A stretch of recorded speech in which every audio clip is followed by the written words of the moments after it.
Is it on? Oh. Well, this is going good. Am I the announcement lady? Okay, we're going to wing it. I didn't know that.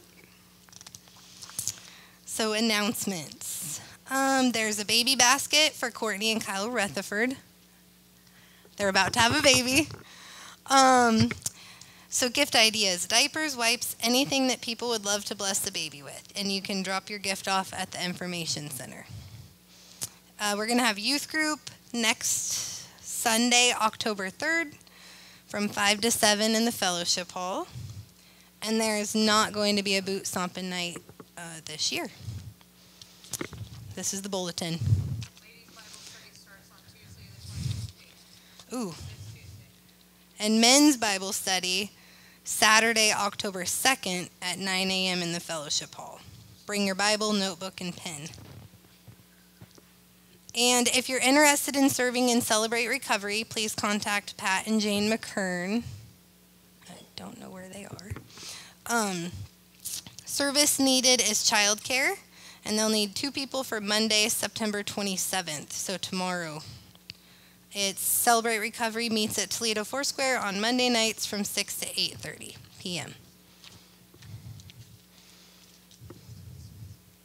Oh, and we'll release the teachers and the Sunday school kids. Wow, this is going good, guys. This is going good. I can't even do the announcements.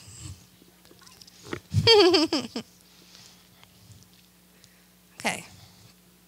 So I'll let them get going. So Debbie texts me, "You're going to do great," with the heart. I was like, "Enjoy Mexico." Glad you believe in me. Oh. But then she didn't respond this morning when I said, "What time do I need to be here?" I was like, "Sorry to bug you." And then no response. So I just came early, which never happens. Ever. Maladaford. Okay, so we'll get going. This last Mother's Day, mothers were asked what word came to mind when we thought about being a mother. I said something that I don't even remember. Probably like unconditional love. I don't know. We all were spitting out different things, words. I went and sat down and wished that I could have came back up. One of my words is salvation. You see, I had been thinking about Mother's Day that whole morning. That day was significant for me because that day was my 20-year anniversary that I gave Jesus my heart. At the time, I was a 20-year-old girl and had a 10-month-old baby. I'd gone to church that day to bless Kelly because Mikey was fishing, and I knew that it would bless her to have her granddaughter at church for Mother's Day. To be honest, I didn't want to go. I didn't like going to church, and I really didn't want to come, but I did. See, I grew up going to different churches, and all of them had different theologies and different rules and different. And in junior high, the church that I went to, my parents were friends with the associate pastor. And they had gone on vacation, and I stayed the night at their house. And I was teaching their kids how to do the Running Man. It's a dance. And that's when I found out that church didn't believe in dancing. And I thought, what? Great, I'm not going to make it into heaven if this is... I love dancing. Anyway, so I had issues with church as a teenager. I believed God was real, but I didn't really know much about him. When I was 16, we moved back to the coast. It was my 30th move. I was a sophomore in high school and had already attended 4 high schools. I had been rebellious my freshman year and had put my mom through a lot. A few months after we moved back to the coast, my mom started experiencing severe anxiety attacks and panic attacks. It had gotten to a place where she wouldn't even leave our home. Agoraphobia, they call it. My dad was fishing in Alaska, and it was just my sister and I at home with my mom. And I did a lot of grocery shopping and taking my sister to school and just helping my mom out. My mom was amazing, though. Even though she had a panic attack disorder, she was a good mom. She loved us tremendously, poured all of herself into my sister and I. She taught us how to keep a house clean, how to cook, how to work hard. We were required to have jobs. How to be respectful. She was really big on manners and the way that you presented yourself to others. When I was a junior, my mom started going to a church and taking some classes in that church. She had me help her study one night. And it was on prayers and different prayers for different things. And I had the piece of paper, and I remember laying in her bed, and she was telling me these different prayers, and I was telling her if she was right or not. Anyway, I just all of a sudden said, why can't you just pray like you're talking to God? Doesn't he know what you've already done? Doesn't he know what you're already thinking? She said, yes. But to me, this church had some quirks too. And she grabbed the piece of paper and she said, if you're not going to help me, then get out of here. And so I ran out like, okay, that's your deal. But I remember one time praying to God to heal my mom's cancer.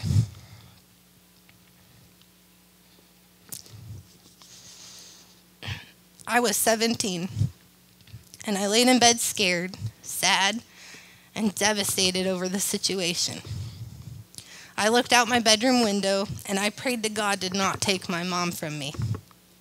I then proceeded to say, God, if you're real, make that star twinkle. Make that shooting star fly by. No twinkle. Okay, it doesn't have to twinkle. But, and you just start doing these if you're real questions.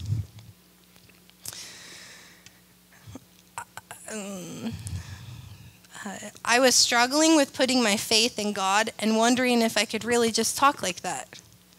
Did I need a special prayer? Was I supposed to do a certain, strategic planning of how I felt? Was God even real? I never saw a star move, but oddly, I fell asleep pretty peacefully. Over the next year, my mom had multiple surgeries and was getting better emotionally too. I chose to work more hours, volunteer for more clubs, and spend all my free time with my boyfriend and his family. I was avoiding the situation at home like the plague. It was too much to deal with, and so I just ran from it. My mom was healed of her cancer, and everyone kept giving God the glory, so I did as well. I don't remember ever praying again after that. Charles mentioned last week how he saw me waitressing when he was at lunch one day. I was a teenager, and again, I was working like a crazy lady. And he came in, and I knew who he was because Mikey went to church here. I went, I think, twice ever to church with him, made fun of him for going to church, told him all sorts of horrible things, and here I am in that church. Anyway, that's a whole nother. So Charles came in, and I was a waitress, and I went on and on about my big plans, like he told you, because I had some. Of course, as a kid, I had plans. I was going to move to New York City, drive a Lamborghini, probably become famous. Big plans. Like little boys always are going to play professional baseball, and they're going to be superstars. But eventually I figured out that that was unrealistic, so I was going to college, and I was going to become a teacher. And my whole senior year, I spent 3 hours a day as a teacher's aide in an elementary school in a first grade class. I love children. So I was going to be a teacher. I was moving into my own apartment, and I was going to start my big plans for life. And a few months later, everything changed. I found out I was pregnant. What am I going to do? What are my parents going to say? Oh my goodness, what are Mikey's parents going to say? Mikey was fulfilling his dream, and he was playing baseball for a Christian college. Big plans, because he was going to be a professional baseball player, right? How can this be happening? So I called my mom, and of course she was amazing. She supported me, told me everything would work out. And so I just ignored that I was pregnant. And I had the worst pregnancy. You name it, and I had it. And I was miserable with it. I was gossiped about. I was lost, scared. I felt ashamed. My body hurt everywhere. I had morning sickness that tore my esophagus. I was miserable. I had to quit college and give up my dreams and move back home with your mom, which is lame when you don't live with them and you got to move back in for both people.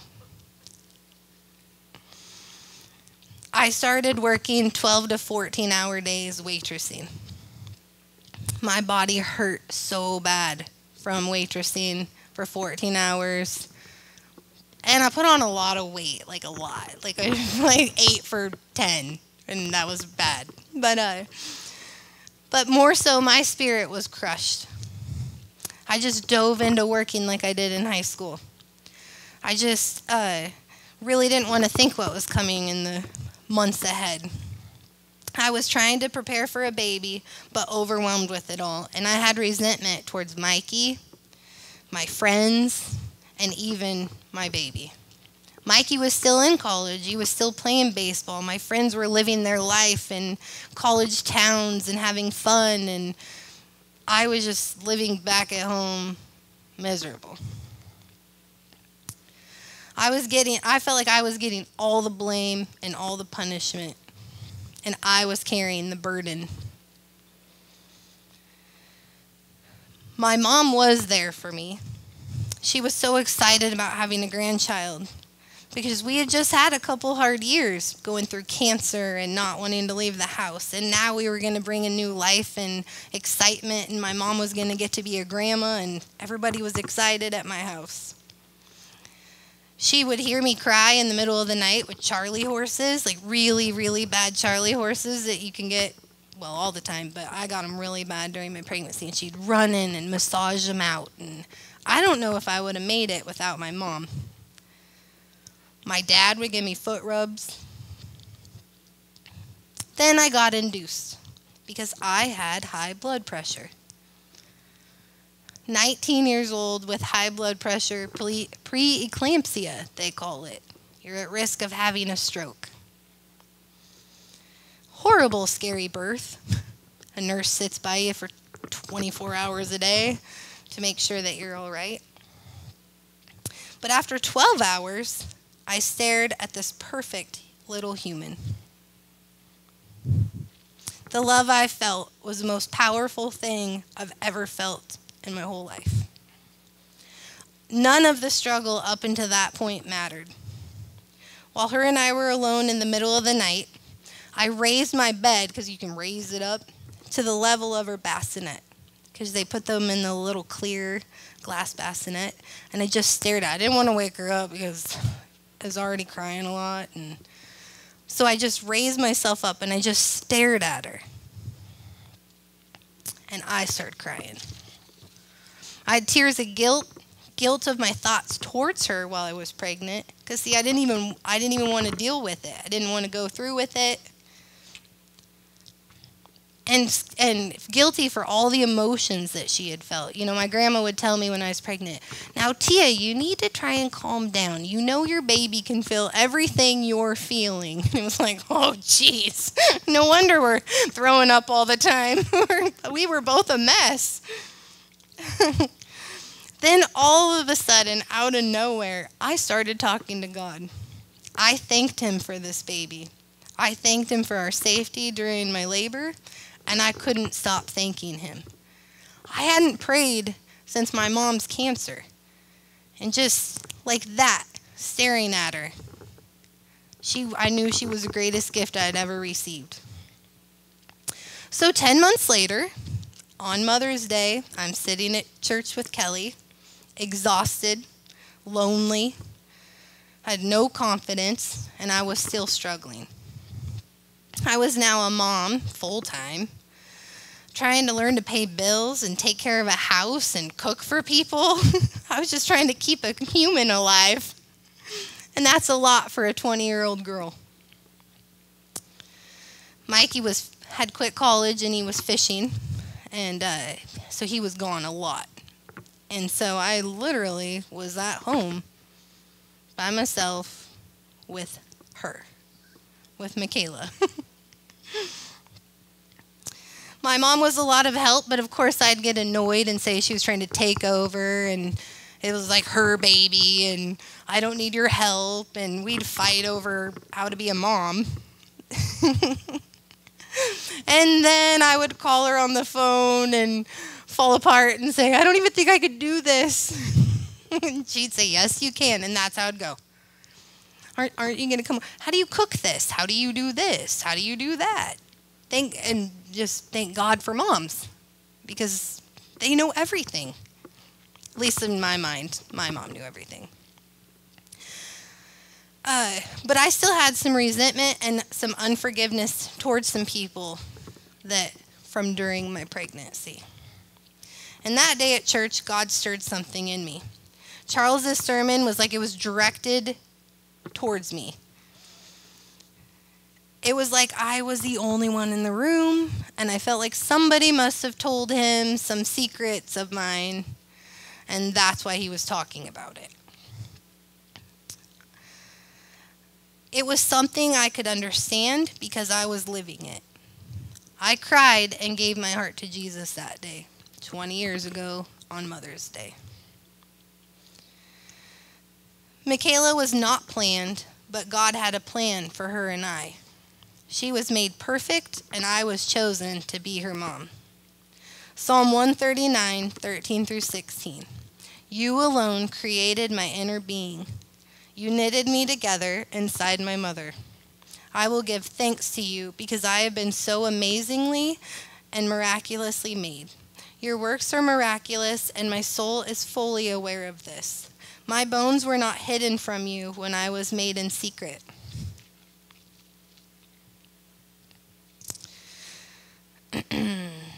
Your eyes saw me when I was an unborn child. Every day of my life is recorded in your book before one of them has even taken place. This scripture was like confirmation of my first night with my baby.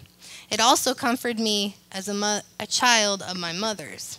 I was not planned either, and my mom was the same age as me when I was born. Also, Mikey's mom is an amazing mom, and Mikey was not planned. And he came early, even younger than I. I couldn't even fathom how she did it at her age. But she had a really good mom, too. God had a plan for all of us, and we were on a new journey together. Now, of course, I'd be lying to say that I was instantly changed. God slowly started to reveal himself to me. And Mikey was so excited that I was going to start going to church because he grew up in church and he wanted Michaela to go to church. And so he rented the Left Behind series and scared me to death. I was so worried that I wasn't going to make the rapture with Michaela that I needed to get into my Bible. But it didn't make any sense to me. It was like reading a foreign language. So one day I randomly, I started where you're going to open the Bible at the beginning. You're going to read through it. And then you get to the begot and the begot and the begot and the begot. And then I just would shut it. Or then the rules and the rules and the rules and the rules, which I struggled with the rules and the rules and the rules and the rules. So eventually I just did this where you go and you open it. And whatever it lands on, and touch, you're going to read it. So I randomly came across this scripture. 1 Corinthians 3, 1 through 3. I gave you milk to drink. I didn't give you solid food because you weren't ready for it. Even now you aren't ready for it because you're still influenced by your corrupt nature.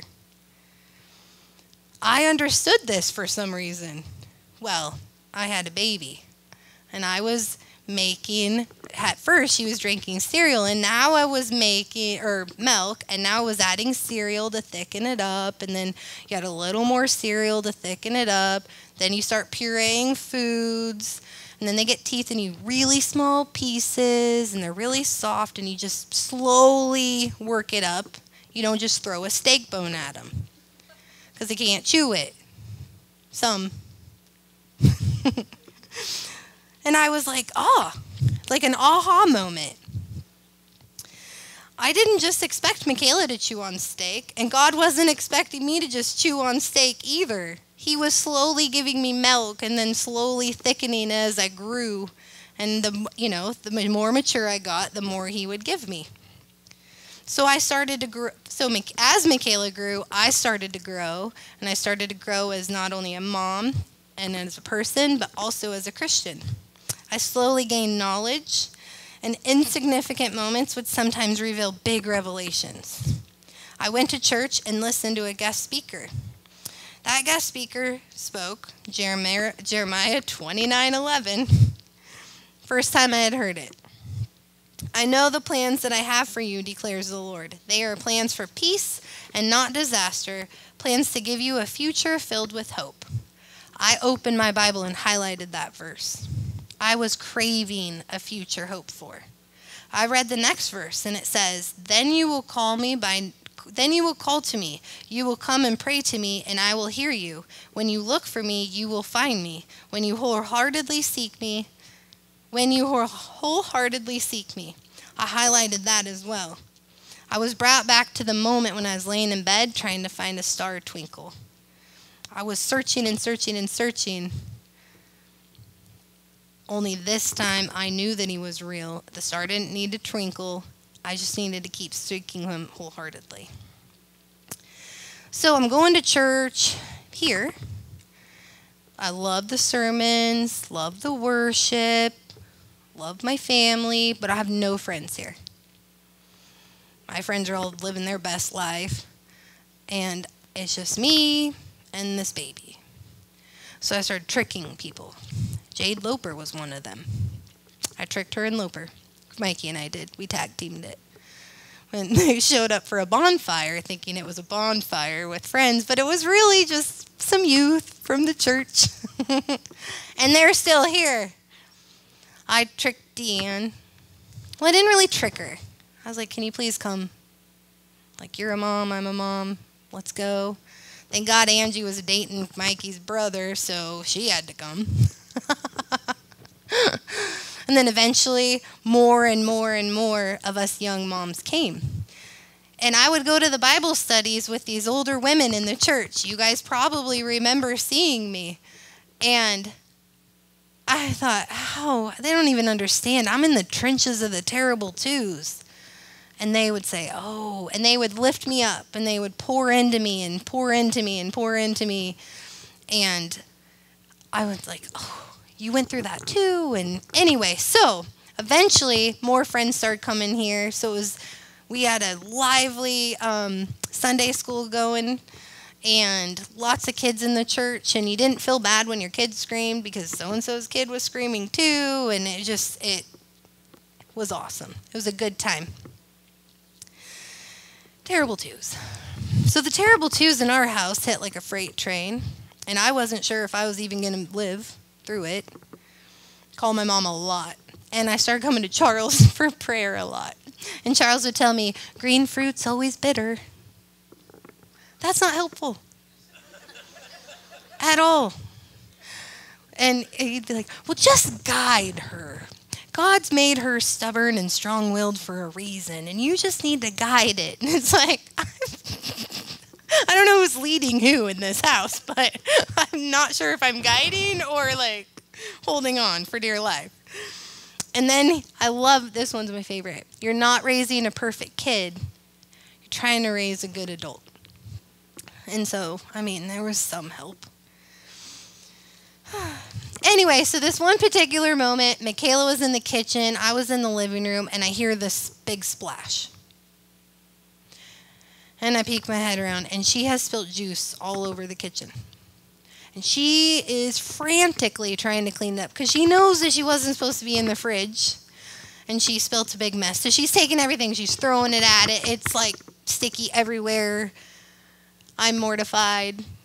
And I didn't yell at her, though. So Michaela, and of course she froze. And I'm like, why didn't you tell me that you spilled juice? Why didn't you call out to me? Why didn't you let me come in and help you? Then it wouldn't be such a big mess. And all of a sudden, a light bulb.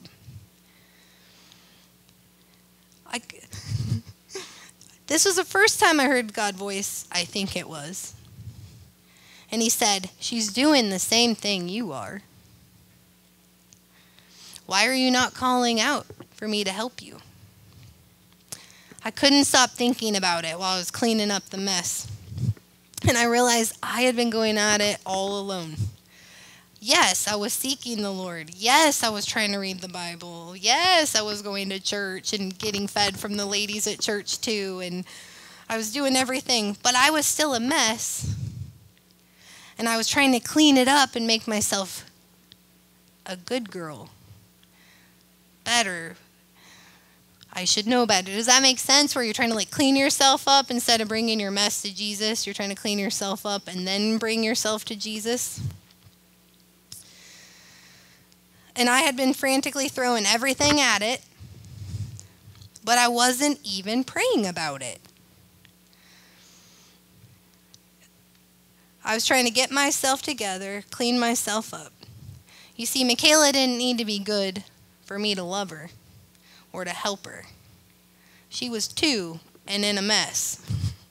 No matter how disobedient she was, I still loved her more than anything. I spoke in words she could understand. I met her at her level. I just wish she would follow my instructions better. And I've always thought she will run this world if we both survive it. Maybe. Michaela was my first true love. She was my first of everything. And when I had my second baby, I thought there's no way I could love anyone more than this. I was wrong. I had the same feelings all over again. Ashton is way different than his sister. I don't even remember him having terrible 2s. Maybe because she was having terrible 6s, 4s. we just all giddy up behind whatever, guiding her. A funny story about the 2 of them. Michaela was 7, and she was trying to learn her bike without training wheels. I set us all up for success. We were at Moonshine Camping, flat, grassy spot, wide open, helmet, pads, safety first. We talked about it, discussed it, how we're going to do this. But Michaela could not fathom this. She had trust issues. So you're behind her, and she'd instantly look back to make sure you're holding the seat. It's like, pedal. She wouldn't balance herself, so you're like holding the seat, but it's all her weight on one side, and you're like, balance yourself, and just, So I'm getting frustrated, she's getting frustrated. We get going, and then she puts her foot down, and the pedal just right into her calf. She's screaming like her leg fell off. I'm screaming. It's a full-blown emotional disaster. So we ended that. Not ended that. We didn't do it again. So a couple months later, we're camping at Cottage Grove, and Ashton is in their pajamas, but they look like a dirt bike rider. And he has been on this, and the wheels were like, what, this big? Tiny little bike. He's 3. And he's making dirt bike noises the whole camp. And everyone knows him. You know, oh, that cute little boy, he's just annoying. and he's a dirt bike rider. So he decides, and they have older cousins or uncles. So, let's set up a jump for you. So Ashton goes off a jump with his wheels that are like this big in his dirt bike gear. And, well, they're pajamas. They're not even real gear, just pajamas. And it's 100 degrees out. But so he jumps off, and his training wheel just breaks, and he keeps going. And that's how Ashton learned to ride his bike without training wheels. Never needed them again. Well, his 7-year-old sister was not happy about that. She was so mad that he could ride this little bike. He was so tiny, and he's just flying, still making dirt bike noises. And everyone in camp was like, "Oh, you got your training wheel." They all knew Ashton because of his dirt bike noise. And so she had a meltdown. Shocking. And she was determined today she is going to ride without training wheels, and no one could help her. She was going to do it all by herself. And she did. By golly, she did it. And she was pretty proud of it.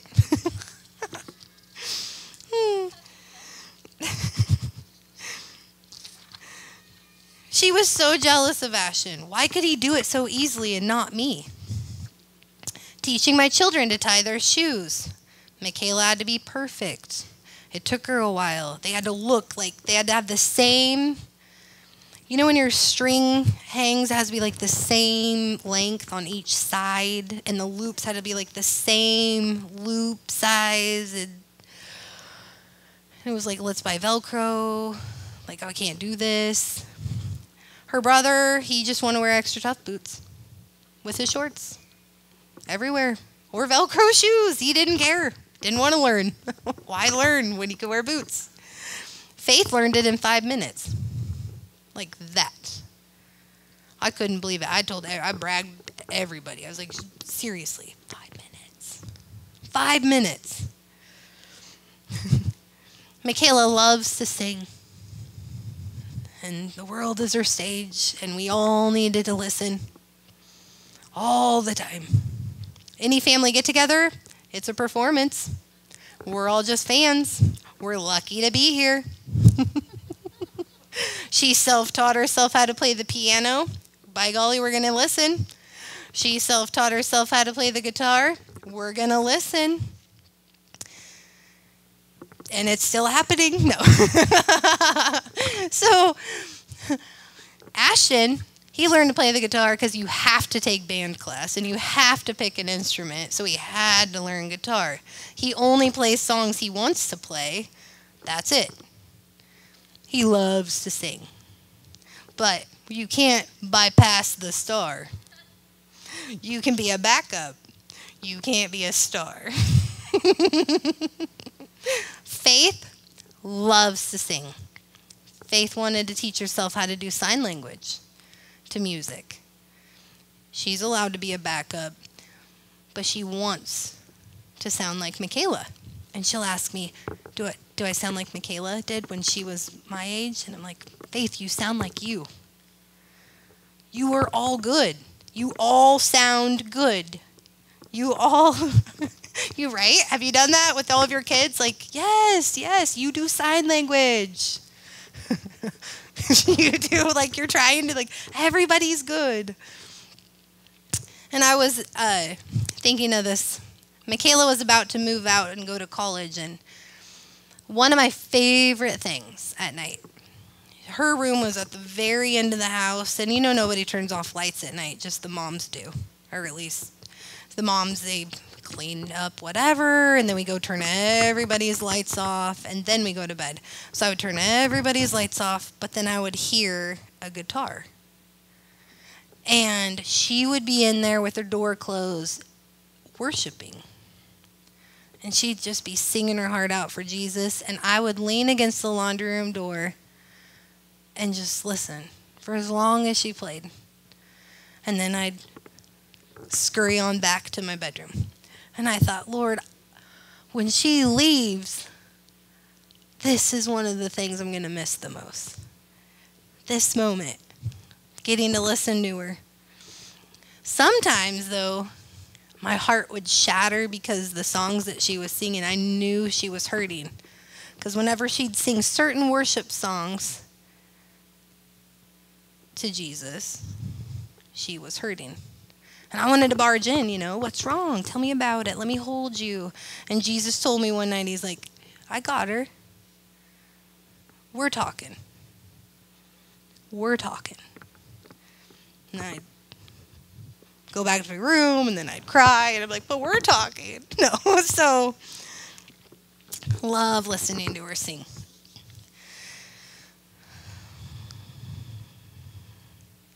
Faith loves to place little notes of encouragement everywhere.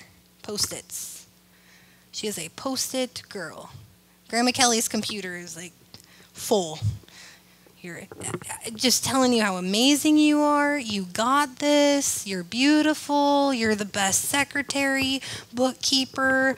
You're Gracie. You're the best piano player. I think you have a note on your piano. I'm mad at you. She'll write you a note about it.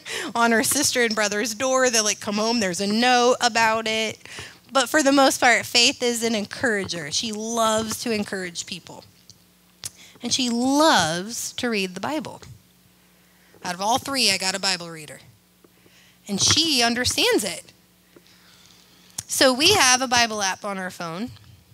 Our whole family does, but we for sure know Faith, Mikey, and Tia do. So it has a streak. Every day is a daily streak that you open, that you read your Bible, it'll count them. And Faith likes to challenge herself to just never lose her streak. And it's so important that one time we were camping in Trinity Lake. There was no service, but if you went to the store, you could get Wi-Fi. And we had to walk to the store so that Faith could not lose her streak. And then we were camping, and my mom was outside. Nana, she had Nana, with a flashlight everywhere, all around our camp. And I'm like, what are you doing? And she's like, I'm trying to find Faith's Bible. She's going to lose her streak at midnight if we don't find her phone. She was looking for her phone, and by golly, we can't lose our Bible streak. And so then we found out you don't actually even need to be online. It'll still keep tally, but we sure punished ourselves with finding Wi-Fi. Faith lost her streak. She was at 100 and, I don't remember, 149? 149, lost her streak. It was really big deal. Crying, and I said, Faith, it's just a number. I said, I'm going to lose my streak. No, you can't lose your streak. I'm like, yeah, I can. I said, because God knows our heart. He's not looking for a streak. He knows you've been in your Bible 149 days in a row, and at the time you were 12? What 12-year-old is in her Bible every day for 149 days? My kid, my baby, perfect, angel, never had terrible 2s, 3s, nothing. And Ashton. Ashton can talk to anybody. He's a friend to anybody. He's a protector. And he has a tender heart. He's also a peacemaker. So when two in the house butt heads, Ashton comes in and is like, no. He can't handle conflict like that. And he doesn't like yelling, and he just, everybody be fine. Funny story about him at Trinity Lake. Mikey and him went off on the Sea-Doo. I was sitting on the lake, and Mikey came back without Ashton. I was like, where's Ashton? He's like, oh, he hopped on a ski boat with a family. He's wakeboarding behind their boat. You just met a family on a ski boat in the middle of a lake, and he's riding their boat. Yep, that's Ashton.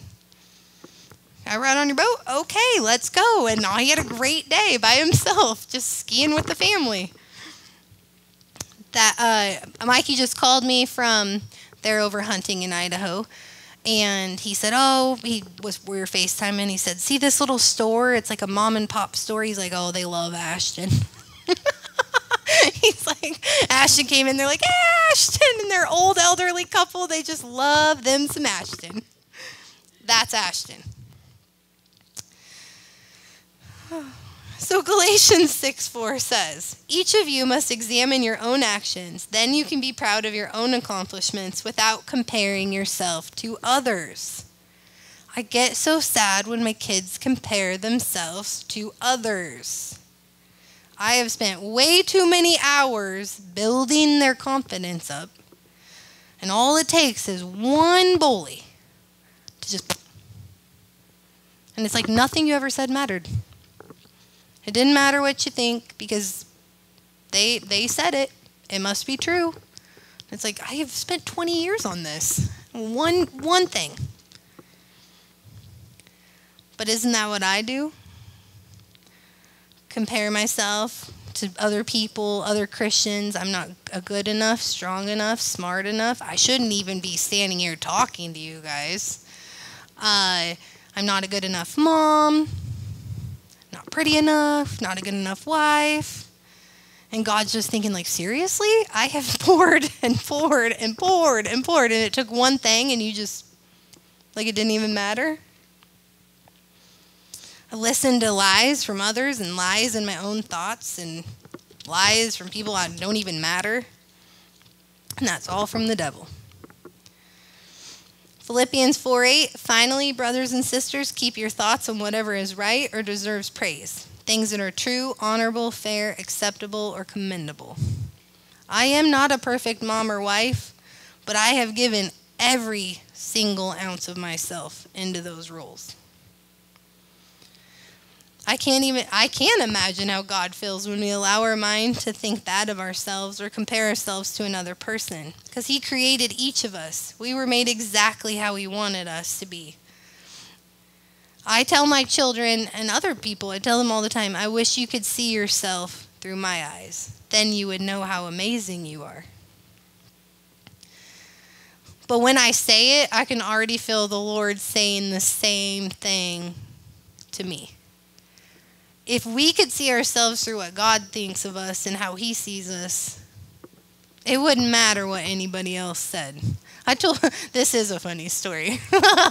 So one time, I don't know, maybe your kids were perfect and never did this to you, but mine was like, you're a horrible mom, and I said, get behind me, Satan. Charles had preached about saying, get behind me, Satan, and I was like, no, that's a lie. I'm a good mom. And then crying, and you're a great mom. But I did say that. And so she liked to tell people, my mom said, get behind me, Satan. She called me Satan. I was like, I wasn't calling you that. I was saying, what you were saying is not true. And I'm not going to allow it to just be out in the universe. This fall has been 20 years since I started coaching kids in our community. I was a young mom, and my little sister was cheerleading, so I started coaching cheerleading. And so I have girls that I coach that are in their 30s, they're young moms, they have families, and they message me. And they're like, I remember this, and I remember that, and you sent me flowers, and I was just young and trying to build up other girls too, and trying to basically... I was showing Jesus through my actions and the way that I loved on others. And what worked was kids, I guess. I'm still doing it. So I have a nickname. They call me Mama T. Everybody calls me Mama T. I bring snacks.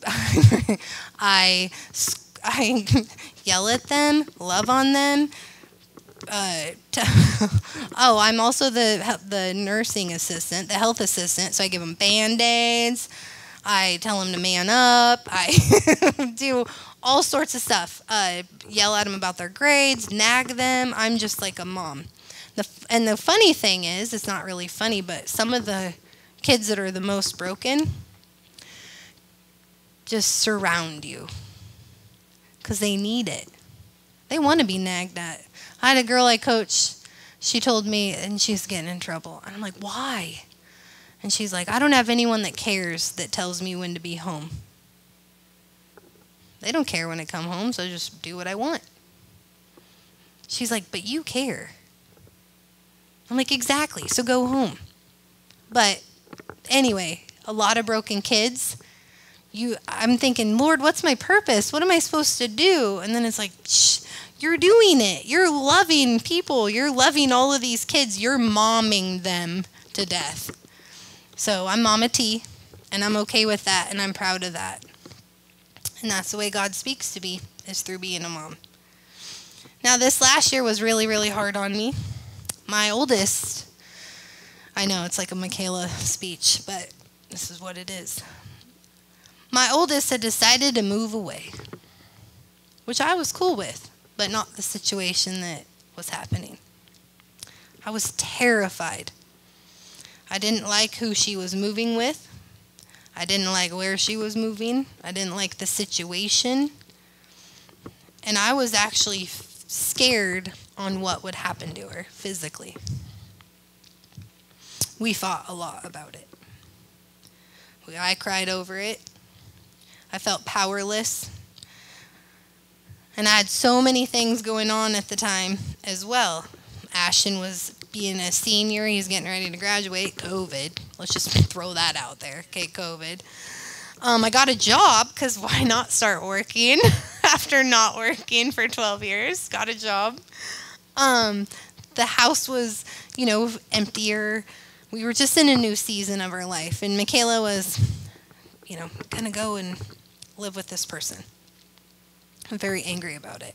My family, our whole family was upset about it, and everyone kept saying, you can't let her go. Well, what am I supposed to do? She's 20. You're not allowed to go. I mean, I try that, but it does not work at all. And I'm like, I talked to Debbie about it. Debbie even cried with me over it. I mean, it was a really big issue to me. I had no control. In true Michaela fashion, she is going to do it her way. Nothing could stop her. She's on a mission. Stubborn. Gonna go my way. So I was laying in bed alone crying, and I heard the Lord say, give Michaela to me.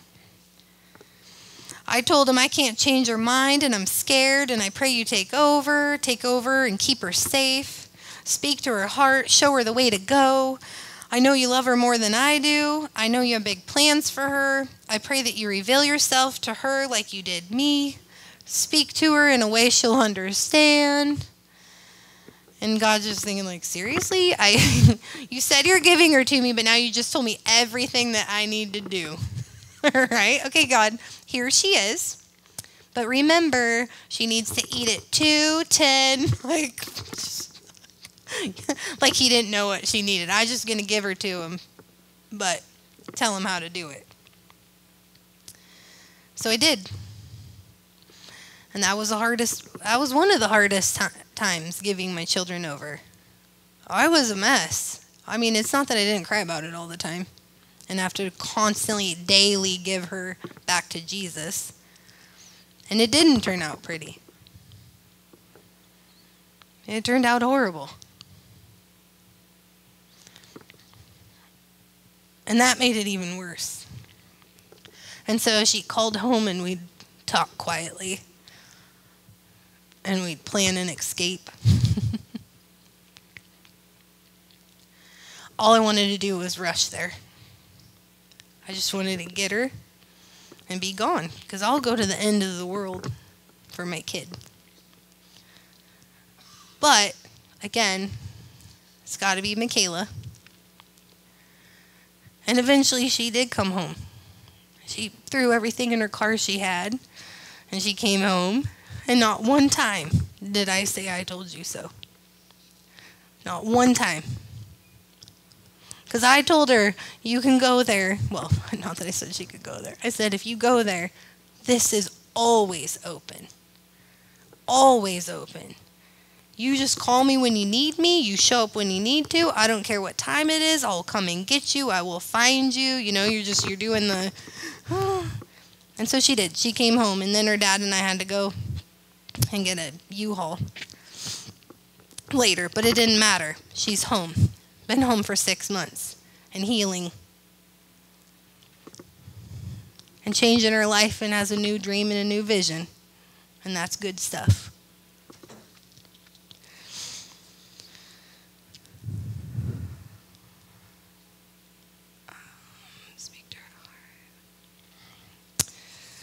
So another night, I was struggling again, and I closed my eyes and I had a vision of a battlefield. It was a bloody bloody battle. I don't know if anyone ever watches like Roman battles. Well, Debbie used visuals last week. I was going to use visuals, but she stole it. So it was a warrior battle.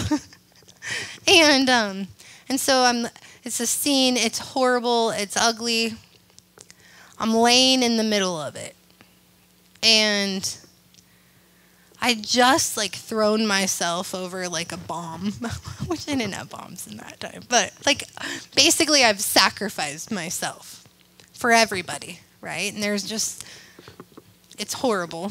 And I'm laying there and I can hardly breathe. And I have like tears going down my eyes in my bed. But this is what I'm like envisioning. And I'm just depleted.